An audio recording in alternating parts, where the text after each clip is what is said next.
Hello, friends. How are you? I'm Marga Massery, your CFO Solutions Queen. I'm here today to talk about a very interesting story that just happened to me. And I really think you guys are going to like this story today. I was doing Friday stories with Margot on Friday, and people were liking it, and I was getting a lot of messages. But now I was going to save it for tomorrow, but this story just really feels alive and that I'm excited to share it. So I I was having a phone call, a creative, brainstorming phone call with my writer, and he just got married. And he let me know he's having a baby. And I was like, oh my God, you're having a baby. When you have remote relationships with people that you work with, you don't always get to know about them and what's going on. And he felt that he did tell me, and it could be that he did, and I wasn't fully hearing him or I missed the message. And it was great because I was able to share some things with him that he found useful. Now, what he was telling me is that his baby is due to give birth, due to be due in December. Not exactly sure how I'm saying this right. So that they're having the baby in December 31st. Now, I'm very familiar with that because my daughter was born in December. And so I was in the hospital with New Year's and around Christmas time with her, so I totally knew what that felt like. So the general feel in the air is that when you're about to have another baby is like, oh, get it in before year end because you get a tax deduction. Oh my God, it's going to be hard because Christmas, New Year's, there's not going to be any help, or the baby's going to be ignored because, it's year end and Christmas time and people are going to be busy with other things. Now, all those things are just not true. They're just not true. And there's a lot of beliefs in there and things that are out there that people talk about that really get taken away. And I'm going to go through them one by one. So the first thing is that, yeah, you do get a deduction if you have the baby this year. But what's the reverse of that? Now, all sorts of things can happen when you raise your child as a December baby, that the school systems have their ways of what grade your child will be in. So my daughter in December, she was pushed ahead a year and not in the year that she was born because she was a December baby. So as it was all great that she that she was born and we got the tax deduction in the year that she was born. Raising my child, in terms of what was best for her was a different story.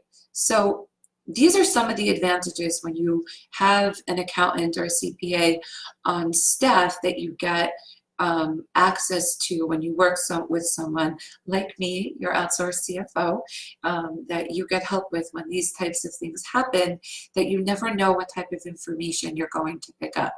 So tax-wise, it's a total benefit that he'll have the baby this year. But raising the child for next year is a different story. Is it a good choice to have the baby in January because they'll be in the year that they were born?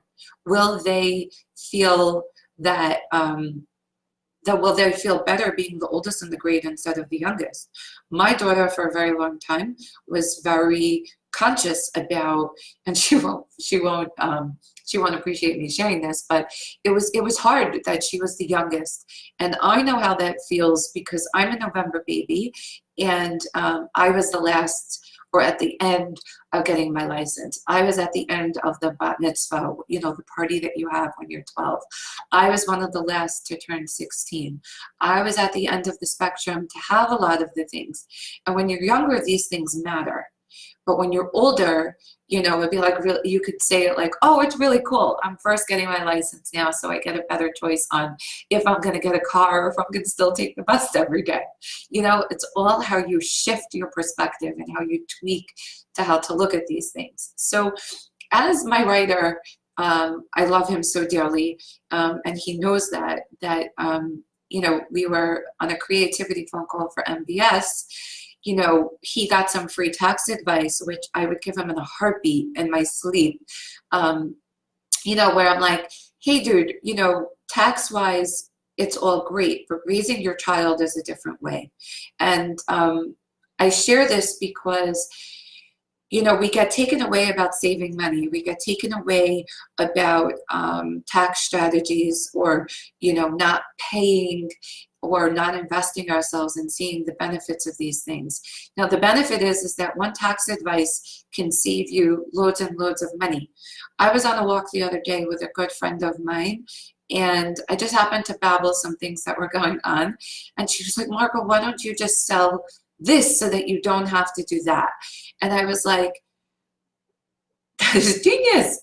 I was like, you know, it's reflecting back to you what you're not realizing, and you don't know what could come out of that. The beauty when you stay in the openness of your heart of possibilities to see yourself as a business owner, as an entrepreneur, and every day when you have multiple roles.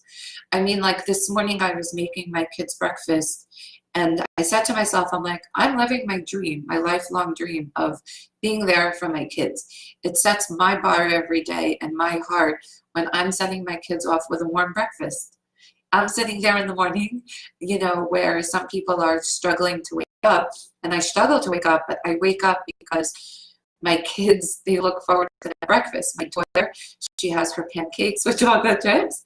Jojo now wants his shakshuka, and I'm like right there making them and making sure that they make the bus. And there's no other way that I would rather spend the day. And I still get to build my business. I still get to service my clients. I still get to be a good mom. I still get to service Margo.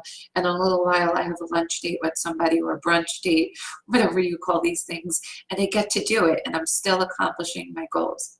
So the takeaway from this live is that I want to share with you is that, you know, investing in yourself is key. And you having a closer relationship with your accountant and having regular check-in meetings, you know, people get scared by that, but instead see it as an opportunity to build your dreams and get closer to them.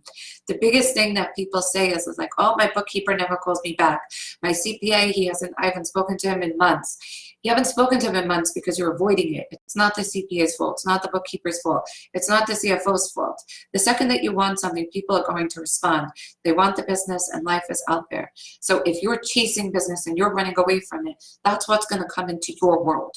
So if you're running away from things, that's what you're bringing in. If you're looking for answers and you're looking to get better, you know, that's what's going to come into your world. And the more that you face those challenges, the better life comes, and the more your dreams are going to come true. So sit and take this, you know, and breathe in, you know, everything that I shared, because, you know, when you open your heart and when you look at the possibilities out there in life, you just realize, I mean, another quick story is that a very close friend of mine, I used to think it was crazy. She would open up her store every day at 11 o'clock. But now I call her my heroette, because she was raising her kids all this time in peace and then taking care of her job and accomplishing both. And now it's like I look at her and I'm like, where was I all these years, you know, and not doing that? And sometimes when you talk about things and you reflect and you have relationships with people, they help you with those types of things.